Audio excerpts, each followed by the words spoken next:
Sedang viral di media sosial detik-detik pesawat Yeti Airlines jatuh di area pemukiman di Nepal pada Minggu 15 Januari 2023. Pesawat yang mengangkut 72 penumpang itu jatuh di saat menuju Bandara Pokhara, Nepal. Video detik-detik jatuhnya pesawat tersebut sempat terekam kamera amatir warga lalu beredar luas di media sosial. Pantauan tribuntimur.com, pesawat terlihat oleng, mulai terbang rendah dan miring ke area pemukiman. Tiba-tiba pesawat itu tak terlihat lagi di udara. Beberapa detik berlalu, suara dentuman keras seperti ledakan terdengar.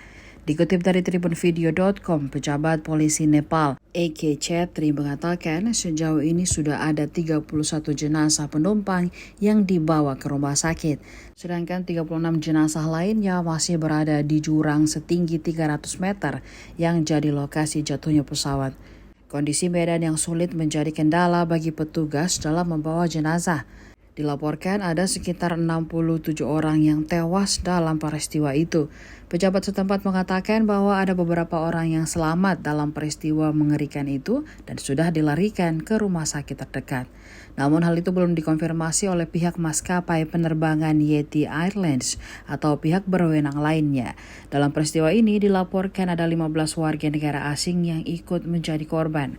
Mereka terdiri dari 5 orang warga India, 4 orang warga Rusia, 2 orang warga Korea, dan masing-masing 1 orang dari warga Australia, Argentina, Irlandia, dan Prancis.